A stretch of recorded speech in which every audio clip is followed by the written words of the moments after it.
हरि ओम श्री गुरुभ्यो नमः गुरुब्रह्मा गुरुविष्णु गुरुदेवो महेश्वरः गुरु साक्षात् परब्रह्मास्मै श्री गुरुवे नमः गुरुवे सर्वलोकानां विषजे भवरोगिणां ध्यये सर्वविद्यानां श्री दक्षिणामूर्तये नमः वक्रतुण्ड महाकाय कोटिसूर्यसमप्रभा निर्विघ्नं कुरु मे देव सर्वकार्येषु सर्वदा प्रणो देवी सरस्वती वाजेर्वज्नीवती धीनामवित्रवतु आनो दिवो बृहदः पर्वतादा सरस्वती यजतागन्तु यज्ञं वाग्देव्यै नमः सदाशिवसमारम्भां शङ्कराचार्यमध्यमाम् अस्मदाचार्यपर्यन्तां वन्दे गुरुपरम्पराम् ॐ शङ्करं शङ्कराचार्यं केशवं बादरायणं सूत्रभाषवदौ वन्दे भगवन्तौ पुनः पुनः सद्गुरो देवताभ्यो नमः श्रुतिस्मृतिपुराणानामालयं करुणालयं नमः भगवत्पादशङ्करं लोकशङ्करं गुरुवे सर्वलोकानां विषजे भवरोगिणां निधये सर्वविद्यानां श्रीदक्षिणामूर्तये नमः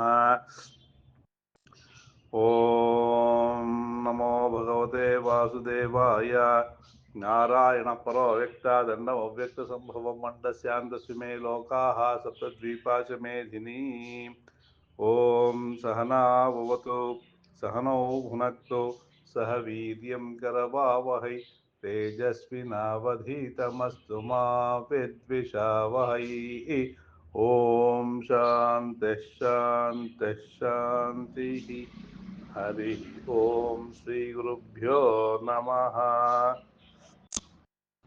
6ನೇ ಅಧ್ಯಾಯದ ಸಾರಾಂಶ ಆತ್ಮ ಸಂಯಮ ಯೋಗ ಅಥವಾ ಧ್ಯಾನ ಯೋಗದ ಕೆಲವು ಆಯ್ದ ಶ್ಲೋಕಗಳಿಂದ 6ನೇ ಅಧ್ಯಾಯದ ಸಾರಾಂಶವನ್ನು ಆ ಜಗನ್ಮಾತೆ ವಾಗ್ದೇವಿ ಹೇಗೆ ನುಡಿಸ್ತಾಳೋ ಹಾಗೆ ನುಡಿಯುವ ಒಂದು ಪ್ರಯತ್ನ, ಆ ಕೃಷ್ಣನ ಅನುಗ್ರಹ ನಮ್ಮೆಲ್ಲರಿಗೂ ಆಗಲಿ ಅಂಥೇಳಿ ಪ್ರಾರ್ಥನೆ ಮಾಡಿಕೊಳ್ತಾ ಯಥಾಮತಿ ಈ ಶ್ಲೋಕಗಳಿಗೆ ಅರ್ಥ ಸಾರಾಂಶವನ್ನು ಹೇಳೋ ಒಂದು ಪ್ರಯತ್ನವನ್ನು ಮಾಡ್ತಾ ಇದ್ದೀನಿ.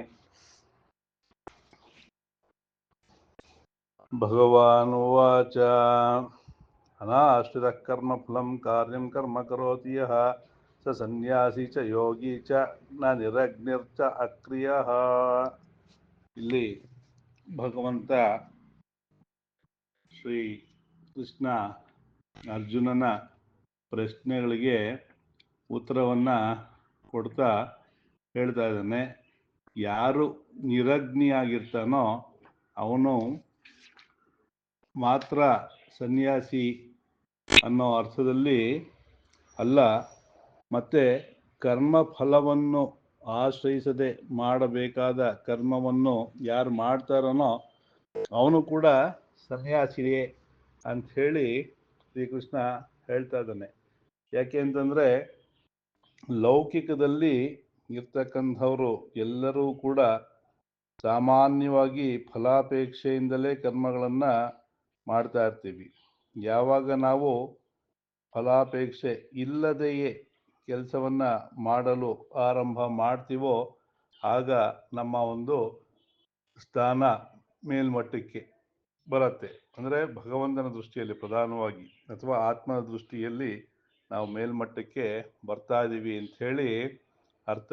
ಕೇವಲ ಅಗ್ನಿರಹಿತ ನಿರಗ್ನಿ ಅಂದರೆ ಸನ್ಯಾಸಿಗಳಿಗೆ ಮಾತ್ರ ಅಲ್ಲ, ಯಾರು ಕರ್ಮದ ಫಲದ ಅಪೇಕ್ಷೆಯನ್ನು ಬಿಟ್ಟು ಕರ್ಮವನ್ನು ಮಾಡ್ತಾನೋ ಅಂಥವನು ಕೂಡ ಸ ಸನ್ಯಾಸಿ ಸ ಯೋಗಿ ಭವತಿ ಅಂಥೇಳಿ ಶ್ರೀಕೃಷ್ಣ ನಮಗೆಲ್ಲರಿಗೂ ಕೂಡ ಅನುಗ್ರಹವನ್ನು ಮಾಡ್ತಾ ಇದ್ದಾನೆ. ಯಂ ಸನ್ಯಾಸಮಿತಿ ಪ್ರಾಹುರ್ಯೋಗಂ ತಂ ವಿದ್ಧಿ ಪಾಂಡವ ನ ಹಿ ಸಂನ್ಯಸ್ತ ಸಂಕಲ್ಪೋ ಯೋಗಿ ಭವತಿ ಕಶ್ಚನ. ಅರ್ಜುನನಿಗೆ ಹೇಳ್ತಾ ಇದ್ದಾನೆ, ಯಾವುದನ್ನ ಸನ್ಯಾಸ ಅಂತ ಕರೀತಾರೋ ಅದು ಯೋಗ ಅಂತಲೇ ತಿಳಿ. ಯಾಕೆ ಅಂತಂದರೆ ಸಂಕಲ್ಪವನ್ನೇ ಸನ್ಯಾಸ ಮಾಡಿದವನು ಯಾವನು ಯೋಗಿ ಆಗಲಿಕ್ಕೆ ಸಾಧ್ಯವೇ ಇಲ್ಲ ಅಂಥೇಳಿ ಹೇಳ್ತಾ ಇದ್ದಾನೆ.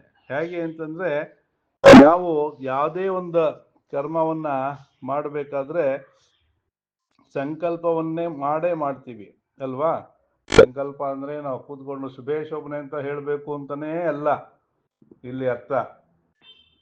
ನಮಗೆ ಇಂತಹ ಒಂದು ಕೆಲಸವನ್ನ ಮಾಡೋದ್ರಿಂದ ಇಂತಹ ಒಂದು ಪ್ರತಿಫಲ ಲಾಭ ಉಂಟಾಗಬೇಕು ಅಂತ ಮನಸ್ಸಿನಲ್ಲಿ ಯೋಚನೆ ಇಟ್ಟುಕೊಂಡು ಅದು ಸಿಗತ್ತೆ ಅಂತ ಒಂದು ನಂಬಿಕೆ ಇದ್ದಾಗ ಮಾತ್ರ ಅದರಲ್ಲಿ ನಾವು ತೊಡಗಿಸ್ಕೊಳ್ತೀವಿ, ಇಲ್ಲ ಅಂದರೆ ಆ ಕೆಲಸವನ್ನ ಮಾಡೋದಿಲ್ಲ.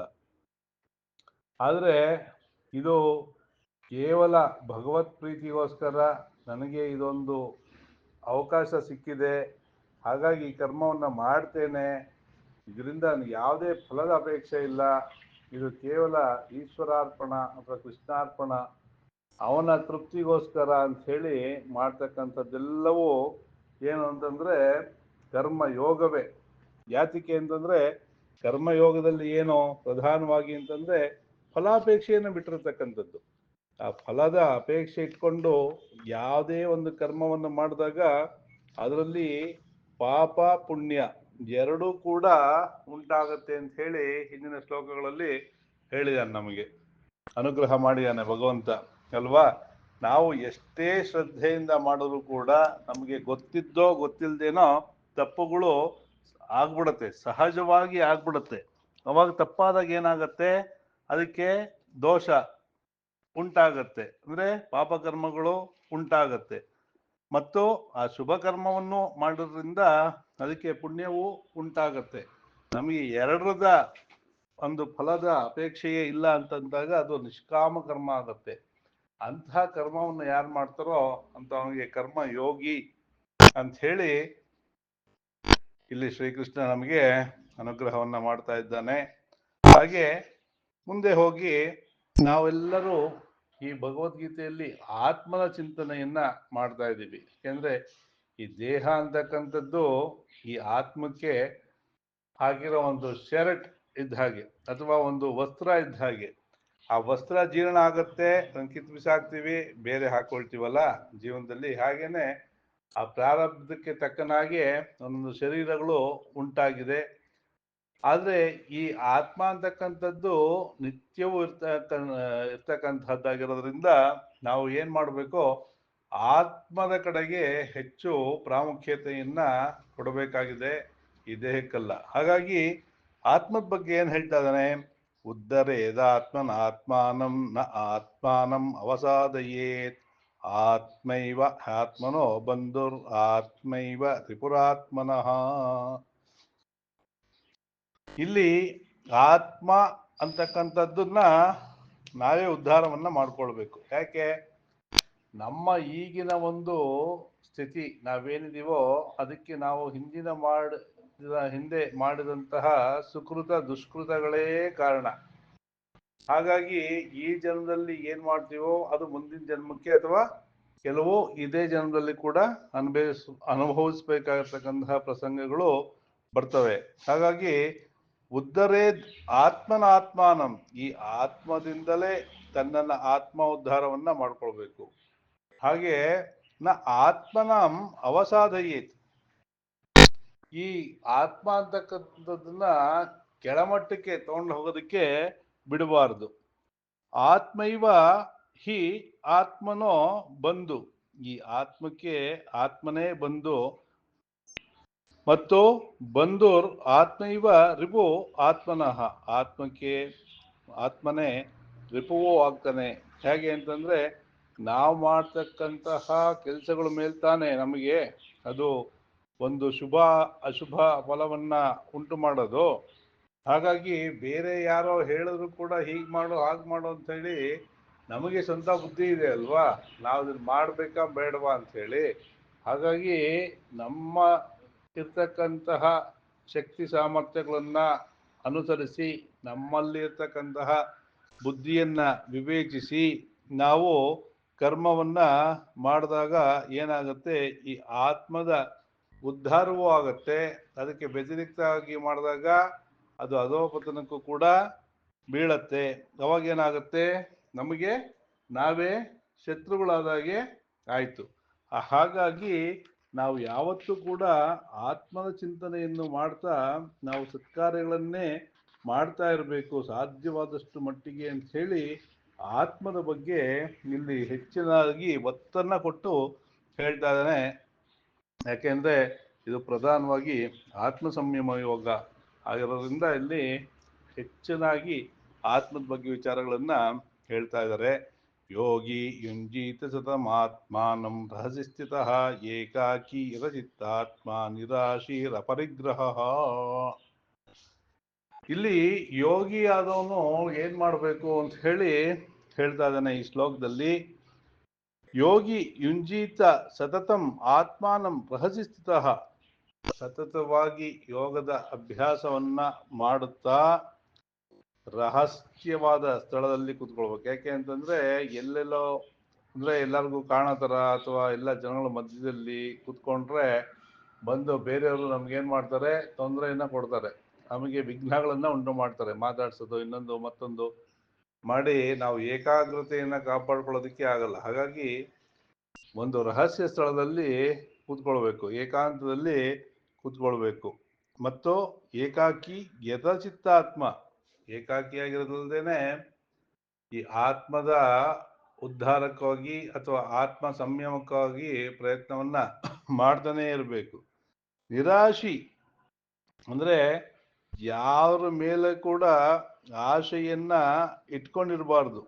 ಎಲ್ಲ ತೃಷ್ಣೆಗಳು ಅಂದ್ರೆ ಬಯಕೆಗಳನ್ನ ಬಿಟ್ಟವನಾಗಿರ್ಬೇಕು. ಮತ್ತು ಅಪರಿಗ್ರಹ, ಯಾವನು ಬಯಸಬಾರ್ದು, ಪರಿಗ್ರಹವನ್ನ ಮಾಡಬಾರ್ದು. ಪರಿಗ್ರಹ ಅಂತಂದ್ರೆ ನಾವು ಇನ್ನೊಬ್ಬರಿಂದ ದಾನ ಇತ್ಯಾದಿಗಳನ್ನ ತಗೊಳ್ತಕ್ಕಂಥದ್ದನ್ನ ಮಾಡಬಾರ್ದು.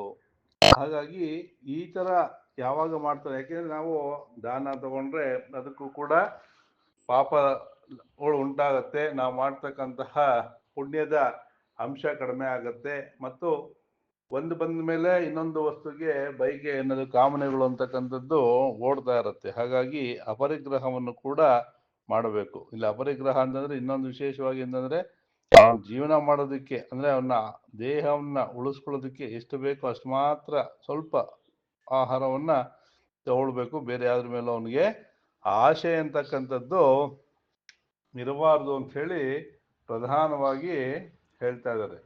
ಮತ್ತು ಎಂತಹ ಜಾಗದಲ್ಲಿ ಕೂತ್ಕೊಳ್ಬೇಕು, ಹ್ಯಾಕ್ ಕೂತ್ಕೊಳ್ಬೇಕು, ಇದೆಲ್ಲ ಮಾಡೋದಕ್ಕೆ ಅಂತ ಹೇಳಿ. ಯಾಕಂದ್ರೆ ಒಂದಾದ್ಮೇಲೆ ಒಂದು ಸ್ಟೆಪ್ಪು. ಫಸ್ಟು ನಮಗೇನೋ ಕರ್ಮಗಳಲ್ಲಿ ಫಲದ ಅಪೇಕ್ಷೆಯನ್ನು ಬಿಟ್ಟು ಕರ್ಮವನ್ನ ಮಾಡ್ತಾ ಮಾಡ್ತಾ ಅವನೇನಾಗ್ತಾನೆ, ಚಿತ್ತಶುದ್ಧಿ ಆಗುತ್ತೆ, ಯೋಗಿ ಆಗ್ತಕ್ಕೆ ಒಂದು ಹಂತವನ್ನ ತಲುಪಿರ್ತಾನೆ.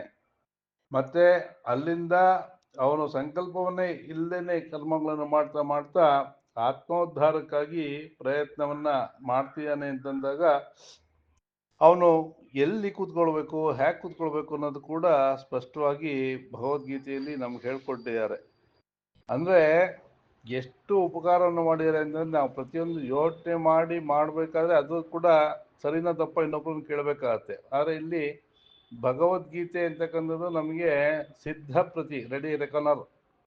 ಇದನ್ನ ನಾವು ಅಧ್ಯಯನ ಮಾಡಿ ಇದನ್ನ ಅಳವಡಿಸ್ಕೊಂಡಿತ್ತು ಅಂತಂದ್ರೆ ಅತ್ಯುತ್ತಮವಾದಂತಹ ಫಲವನ್ನ ಹೊಂದಬಹುದು. ಶುಚೌ ದೇಶೇ ಪ್ರತಿಷ್ಠಾಪ್ಯ ಸ್ಥಿರಮಾಸನಮಾತ್ಮನಃ ನಾತ್ಯುಚ್ಛ್ರಿತಂ ನಾತಿ ನೀಚಂ ಚೈಲಾಜಿನಗುಷೋತ್ತರಂ. ಮೊದಲು ಒಂದು ಶುದ್ಧವಾಗಿರತಕ್ಕಂತಹ ಜಾಗವನ್ನ ನಾವು ಆಯ್ಕೆಯನ್ನ ಮಾಡ್ಕೊಳ್ಬೇಕು. ಶೌದೇಶಯೇ, ಶುದ್ಧವಾದಂತಹ ಸ್ಥಳ. ಅಲ್ಲಿ ಯಾವುದು ನಮಗೆ ಅತಿಯಾದ ವಾಸನೆ, ಸುವಾಸನೆ ಇರಬಾರ್ದು, ದುರ್ವಾಸನೆ ಇರಬಾರ್ದು, ಎರಡೂ ಇರಬಾರ್ದು. ಯಾಕೆ, ದುರ್ವಾಸನೆ ಇದ್ರೆ ಕೂತ್ಕೊಳಕ್ಕಾಗಲ್ಲ, ಸುವಾಸನೆ ಇದ್ರೆ ಮನಸ್ಸು ಚಂಚಲ ಆಗುತ್ತೆ. ಹಾಗಾಗಿ ಶುಚಿಯಾದಂತಹ ಪ್ರದೇಶ, ನಿರ್ಮಲವಾಗಿರ್ತಕ್ಕಂತಹ ಪ್ರದೇಶದಲ್ಲಿ ಕೂತ್ಕೊಂಡು ಸ್ಥಿರವಾದಂತಹ ಆಸನವನ್ನ ಹಾಕೊಂಡು, ಅದು ಕೂಡ ಏನಾಗಿರ್ಬಾರ್ದು, ಅತಿ ಉಚ್ಚ ಬಹಳ ಎತ್ತರದಲ್ಲಿರಬಾರ್ದು, ಅತಿ ನೀಚ ಕೆಳಭಾಗದಲ್ಲೂ ಇರಬಾರ್ದು. ಯಾಕೆಂದ್ರೆ ಕೆಳಗಡೆ ಭಾಗದಿದ್ದಾಗ ಮಳೆ ಗಿಳೆ ಇತ್ಯಾದಿ ಬಂದಾಗ ನೀರು ಬರೋಕ್ಕೆ ಸಾಧ್ಯ ಇರುತ್ತೆ. ಒಂದೊಂದು ಯಾವ್ದಾದ್ರು ಕ್ರಿಮಿ ಕೀಟಗಳು, ಹಾವು ಇತ್ಯಾದಿಗಳು ಬರೋದಕ್ಕೆ ಸಾಧ್ಯತೆ ಇರುತ್ತೆ ಕೆಳಗಡೆ ಇತ್ತು ಅಂತಂದ್ರೆ. ಅದೇ ಒಂದು ಮಧ್ಯಭಾಗದಲ್ಲಿ ಇತ್ತು ಅಂತಂದ್ರೆ ಇವೆಲ್ಲ ತೊಂದರೆ ಇರೋದಿಲ್ಲ ಅಂತ ಹೇಳಿ, ಪ್ರಾಕೃತಿಕವಾದಂತಹ ತೊಂದರೆ ಇರೋದಿಲ್ಲ. ಇರಬಾರ್ದು ಅಂತಾನೆ ರಹಸಿ ಅಂತ ಹೇಳಿರೋದು. ರಹಸ್ಯವಾದ ಸ್ಥಳದಲ್ಲಿ ಕೂತ್ಕೊಂಡು ಮಾಡಬೇಕು. ಶುದ್ಧ ದೇಶ, ಶುದ್ಧವಾಗಿರ್ತಕ್ಕಂಥ ದೇಶ ಹೇಳಿರೋದು. ಅಲ್ಲೇನು ಅಂದರೆ ಯಾವುದೇ ಒಂದು ಆಶ್ರಯವನ್ನ ಅಥವಾ ಬೇರೆ ಯಾರನ್ನೂ ಅಲ್ಲಿ ಇರಬಾರ್ದು, ಏಕಾಕಿಯಾಗಿ ಕೂತ್ಕೊಳ್ಬೇಕು. ಯಾಕೆಂದ್ರೆ ಒಬ್ಬನೇ ಇದ್ದಾಗ ಅವನಿಗೆ ಧ್ಯಾನ ಕಡೆ ಗಮನ ಬರುತ್ತೆ. ಇನ್ನೊಬ್ಳಿದ್ದು ಅಂತಂದ್ರೆ ಮನಸ್ಸು ಅಲ್ಲಿ ಬೇರೆ ಬೇರೆ ಬೇಡದ ಮಾರ್ಗಗಳಿಗೆ ಹೋಗಿ ಮತ್ತೆ ಮನಸ್ಸು ಚಂಚಲವಾಗಿ ಅವನು ಸಾಧನೆ ಮಾಡೋದಕ್ಕೆ ಸಾಧ್ಯವೇ ಇಲ್ಲ. ಹಾಗಾಗಿ ಆ ಭಗವಂತನ ಸೇವೆಯನ್ನು ಮಾಡ್ತಾ ಈ ಒಂದು ಏನೋ ಶುದ್ಧವಾದಂತಹ ಆತ್ಮ ಚಿಂತನೆಯಲ್ಲಿ ತೊಡಗಿಸ್ಕೊಳ್ಬೇಕು ಅಂತ ಹೇಳಿ ಹೇಳ್ತಾ ಇದ್ದಾನೆ ಶ್ರೀಕೃಷ್ಣ. ಮುಂದೆ ಹೇಳ್ತಾನೆ ಹೇಗೆ ನಾವು ಕೂತ್ಕೊಳ್ಬೇಕು ಅನ್ನೋದು ಕೂಡ ಹೇಳಿದ್ದಾರೆ ಇಲ್ಲಿ. ಸಮಂ ಕಾಯ ಶಿರೋ ಗ್ರೀವಂ ಧಾರಯನ್ ಅಚಲಂ ಸ್ಥಿರಃ ಸಂಪ್ರೇಕ್ಷ್ಯ ನಾಸಿಕಾಗ್ರಂ ಸ್ವಂ ದಿಶಶ್ಚ ಅನವಲೋಕಯನ್ ಅಂತ. ಸಮಂ ಕಾಯ ಶಿರೋಗ್ರೀವಂ, ಸಮವಾಗಿ ನೇರವಾಗಿ ಶರೀರ ಇರಬೇಕು ಅಂತ. ಅಂದರೆ ಬೆನ್ನು ನೇರವಾಗಿ ಇಟ್ಕೊಂಡು ಕುತ್ತಿಗೆ ಮತ್ತು ತಲೆಯ ಭಾಗ ಇವೆಲ್ಲ ನೇರವಾಗಿ ಇಟ್ಕೊಂಡು ಅಚಲವಾಗಿ ಕೂತ್ಕೊಂಡು ಸ್ಥಿರವಾಗಿರಬೇಕು. ಅಚಲ ಅಂದರೆ ಆ ಕಡೆ ಈ ಕಡೆ ವಾಲಾಡೋದಾಗಲಿ ಹಿಂದೆ ಮುಂದೆ ತೂಗಾಡೋದಾಗಲಿ ಏನು ಮಾಡಬಾರ್ದು. ಅಚಲ, ಚಲನೆ ಇಲ್ಲದಂತೆ ಸ್ಥಿರವಾಗಿ ಕೂತ್ಕೊಂಡು ಸಂಪ್ರೇಷ್ಯ ನಾಸಿಕಾಗ್ರಂ, ಈ ನಾಲ್ಗೆ ಹೊಳ್ಳೆ ಇರುತ್ತಲ್ಲ ಆ ಮೂಗಿನ ಹೊಳ್ಳೆ ತುದಿ, ಮೂಗಿನ ತುದಿಯನ್ನೇ ನೋಡ್ತಾ ನಾವೇನು ಮಾಡಬೇಕು, ಧ್ಯಾನವನ್ನು ಮಾಡಬೇಕು. ದಿಶಶ್ಚ ಅನವಲೋಕಯನ್, ಆ ಕಡೆ ಈ ಕಡೆ ಎಲ್ಲೂ ನೋಡಬಾರ್ದು. ಯಾಕೆಂದರೆ ನಮಗೆ ಕಣ್ಣಿಗೆ ಏನಾದ್ರು ನೋಟ ಬಿದ್ದರೆ ಅಥವಾ ಕಿವಿಗೆ ವಿಷಯ ಬಿದ್ದಾಗ ಏನಾಗುತ್ತೆ, ಮನಸ್ಸು ಸಹಜವಾಗಿ ಚಂಚಲ ಆಗುತ್ತೆ. ಹಾಗಾಗಿ ಕೇವಲ ಉಸಿರಾಟದ ಮೇಲೆ ಮನಸ್ಸನ್ನು ಕೇಂದ್ರೀಕರಿಸಿ ಮೂಗಿನ ತುದಿಯನ್ನೇ ನೋಡ್ತಾ ಧ್ಯಾನವನ್ನು ಮಾಡಬೇಕು. ಹಾಗೆ ಮಾಡ್ತಾ ಮಾಡ್ತಾ ಏನಾಗತ್ತೆ, ನಮಗೆ ಒಂದು ಹಂತಕ್ಕೆ ಹೋದಾಗ ಎರಡು ಹುಬ್ಬುಗಳ ಮಧ್ಯೆ ಒಂದು ಆಜ್ಞಾಚಕ್ರ ಅಂತ ಇದೆ. ಆ ಆಜ್ಞಾಚಕ್ರ ಅಂತಕ್ಕಂಥದ್ದು ಚೇತನವನ್ನು ಹೊಂದುತ್ತೆ, ಆಕ್ಟಿವೇಟ್ ಆಗುತ್ತೆ. ಆಕ್ಟಿವೇಟ್ ಆದಾಗ ನಮಗೆ ಸರಿಯಾದಂತಹ ಸ್ಫುರಣೆ ಉಂಟಾಗತ್ತೆ ಮತ್ತು ನಮಗೆ ಏಕಾಗ್ರತೆ ಉಂಟಾಗತ್ತೆ. ಅದು ಉಂಟಾಗಬೇಕಾದ್ರೆ ಅದು ಓಪನ್ ಆಗಬೇಕು, ಅದು ಕ್ಲೋಸ್ ಆಗಿರುತ್ತೆ. ಅದು ಓಪನ್ ಆಗಬೇಕು ಅಂತಂದ್ರೆ ಈ ಸತತವಾದಂತಹ ಧ್ಯಾನವನ್ನು ಮಾಡ್ತಾ ಮಾಡ್ತಾ ಮಾಡ್ತಾ ಮಾಡ್ತಾ ಅದು ಆಕ್ಟಿವ್ ಆಗುತ್ತೆ, ಚಲನೆಯನ್ನ ಹೊಂದತ್ತೆ ಅಲ್ವಾ. ಯಾವುದನ್ನ ನಾವು ಉಪಯೋಗಿಸ್ತಾ ಇರ್ತೀವೋ ಅದೇನಾಗತ್ತೆ, ನಾಶ ಹೊಂದತ್ತೆ. ಉದಾಹರಣೆಗೆ ನೀವು ನಡಿದೇ ಇತ್ತು ಅಂತಂದ್ರೆ ಆಮೇಲೆ ನಡಿಬೇಕು ಅಂದ್ರೆ ಕಷ್ಟ ಆಗತ್ತೆ. ಈಗೆಲ್ಲ ಸೋಫಾ, ಚೇರು, ಮಂಚ ಇದನ್ನೇ ಉಪಯೋಗಿಸಿ ಕೆಳಗಡೆ ಚಾಪೆ ಹಾಕೊಂಡು ಅಥವಾ ಮಣೆ ಹಾಕೊಂಡು ಕೂತ್ಕೊಳ್ಬೇಕು ಅಂದ್ರೆ ಜನಗಳಿಗೆ ಬಹಳ ಕಷ್ಟ. ಅಥವಾ ನಾವು ಕೆಳಗಡೆ ಏನಾದ್ರು ಒಂದು ಮಣೆ ಹಾಕೊಂಡೇ ಆಗಲಿ ಒಂದು ಅರ್ಧ ಗಂಟೆ ಕೂತ್ಕೊಳ್ಬೇಕಾದ್ರೆ ಎಷ್ಟೋ ಜನಕ್ಕೆ ಬಹಳ ಕಷ್ಟ. ಯಾಕಂದ್ರೆ ನಾವು ಆ ದೇಹವನ್ನ ಆ ರೀತಿಯಾಗಿ ನಾವು ಚಲನೆಯನ್ನ ಕೊಟ್ಟಿಲ್ಲ. ಆ ಕೊಟ್ಟಿಲ್ಲದೆ ಇರೋದ್ರಿಂದ ಏನಾಗಿದೆ, ಅಲ್ಲಲ್ಲೇ ಅದು ಹಿಡ್ಕೊಂಡ್ಬಿಡತ್ತೆ. ಹಾಗೇನೆ ಧ್ಯಾನ ಯೋಗವನ್ನು ಮಾಡದಿರೋದ್ರಿಂದ ಏನಾಗುತ್ತೆ, ದೇಹದಲ್ಲಿ ಆ ಒಂದು ಚಲನೆ ಅಂತಕ್ಕಂಥದ್ದೇ ಇರೋದಿಲ್ಲ. ಹಾಗಾಗಿ ನಾಸಿಕಾಗ್ರವನ್ನ, ಮೂಗಿನ ತುದಿಯನ್ನು ನೋಡ್ತಾ ಉಸಿರಾಟದಲ್ಲಿ ಗಮನವನ್ನು ಕೊಡುತ್ತಾ ಮಾಡ್ತಾ ಮಾಡ್ತಾ ಮಾಡ್ತಾ ಆಜ್ಞಾಚಕ್ರ ಅದು ಚುರುಕುಗೊಂಡಾಗ ನಮಗೆ ಅಲ್ಲಿಂದ ಮುಂದಕ್ಕೆ ಜ್ಞಾನ ಅಂತಕ್ಕಂಥದ್ದು ನಿಧಾನಕ್ಕೆ ಉಂಟಾಗಕ್ಕೆ ಆರಂಭ ಆಗುತ್ತೆ. ಅಷ್ಟೇ ಅಲ್ಲ, ನಾವು ಪ್ರತಿ ಒಂದು ಹಂತನೂ ಕೂಡ ಮುಖ್ಯ. ಎಲ್ಲಿ ಕೂತ್ಕೊಳ್ತೀವಿ, ಯಾರ ಜೊತೆ ಇರ್ತೀವಿ, ಹೇಗೆ ಮಾತಾಡ್ತೀವಿ, ಎಲ್ಲಾನು ಜೀವನದಲ್ಲಿ ಹೇಗೆ ಮುಖ್ಯ ಆಗುತ್ತೋ ಹಾಗೆ ಈ ಧ್ಯಾನವನ್ನು ಮಾಡ್ಬೇಕಾದ್ರೆ ಕೂಡ ಎಷ್ಟು ಸ್ಪಷ್ಟವಾಗಿ ಎಲ್ಲವನ್ನು ಹೇಳ್ಬಿಟ್ಟಿದ್ದಾರೆ. ನಾವು ಇದನ್ನ ಫಾಲೋ ಮಾಡಿದ್ರೆ ಸಾಕು ಅಷ್ಟೇನೆ. ಹೊಸದಾಗಿ ನಾವೇನು ಹೋಗಿ ಆವಿಷ್ಕಾರವನ್ನು ಮಾಡಬೇಕಾಗಿಲ್ಲ, ಅನ್ವೇಷಣೆಯನ್ನು ಮಾಡಬೇಕಾಗಿಲ್ಲ, ಇನ್ವೆಂಟ್ ಮಾಡಬೇಕಾಗಿಲ್ಲ. ಎಲ್ಲ ಆಗೋಗಿದೆ. ಆ ಇನ್ವೆಂಟ್ ಮಾಡಿರೋದನ್ನ ನಾವು ಫಾಲೋ ಅಪ್ ಮಾಡಿದ್ರೆ ಸಾಕು. ಹಾಗೆ ಕೇವಲ ಆಸನ ಇತ್ಯಾದಿಗಳೆಲ್ಲ ನಮಗೆ ಯಾವುದು ಮುಖ್ಯ ಆಗತ್ತೆ, ಆಹಾರ ಕೂಡ ಬಹಳ ಮುಖ್ಯ ಆಗತ್ತೆ. ಆಹಾರ ಹೇಗಿರಬೇಕು ಅಂತ ಹೇಳ್ತಾ ಇದ್ದಾನೆ. ಯುಕ್ತ ಆಹಾರ ವಿಹಾರಸ್ಯ ಯುಕ್ತ ಚೇಷ್ಟಸ್ಯ ಕರ್ಮಸು ಯುಕ್ತ ಸ್ವಪ್ನಾವಬೋಧಸ್ಯ ಯೋಗೋ ಭವತಿ ದುಃಖ. ಯುಕ್ತವಾದಂತಹ ಆಹಾರ ಮತ್ತು ವಿಹಾರ ಇದನ್ನ ಮಾಡ್ದ ಏನಾಗುತ್ತೆ ಅಂದರೆ ನಮಗೆ ಯುಕ್ತಚೇಷ್ಟಸ್ಯ ಕರ್ಮಸು, ಆ ಯುಕ್ತವಾಗಿರ್ತಕ್ಕಂತಹ ಕರ್ಮದಲ್ಲಿ ಮನಸ್ಸು ಅನ್ನೋದು ತೊಡಕೊಳ್ಳುತ್ತೆ. ಆಹಾರ ಹೆಚ್ಚಿಗೆ ಆಗ್ಬಿಟ್ರೆ ನಿದ್ದೆ ಬರುತ್ತೆ, ಆಹಾರ ಕಡಿಮೆ ಆಯ್ತು ಅಂದ್ರೆ ದೇಹ ನಿಶಕ್ತಿಯನ್ನ ಹೊಂದತ್ತೆ. ವಿಹಾರಸ್ಯ ಅಂದ್ರೆ ಆ ದೈಹಿಕವಾದಂತಹ ಒಂದು ವ್ಯಾಯಾಮಗಳು ಕೂಡ ಬೇಕು. ಆಹಾರ ವಿಹಾರಸ್ಯ, ಯುಕ್ತವಾದ ಚೇಷ್ಟೆಗಳಲ್ಲಿ ನಾವು ತೊಡಕೊಳ್ಬೇಕು. ಯುಕ್ತ ಸ್ವಪ್ನ ಅವಬೋಧಸ್ಯ, ಯುಕ್ತ ಸ್ವಪ್ನ ಅಂತಂದ್ರೆ ಏನ್ ಕನಸು ಕಾಣಬೇಕು ಅಂತಲ್ಲ, ಆ ಒಂದು ಸರಿಯಾದ ಪ್ರಮಾಣದಲ್ಲಿ ಒಂದು 7 to 8 hours ನಿದ್ದೆಯನ್ನ ಮಾಡಬೇಕು ಅಂತ ಹೇಳ್ತಾರೆ ಜನರಲ್ ಆಗಿ. ಅದಕ್ಕಿಂತ ಕಡಿಮೆ ಮಾಡಬೇಕು ಅಂತಂದ್ರೆ ಸತತವಾದ ಪ್ರಯತ್ನವನ್ನ ಮಾಡಬೇಕು. ಈಗ ನರೇಂದ್ರ ಮೋದಿ ಅವರು ಒಂದ್ ದಿನಕ್ಕೆ ಕೇವಲ 3 hour ಮಲಗ್ತಾರಂತೆ. 3 hour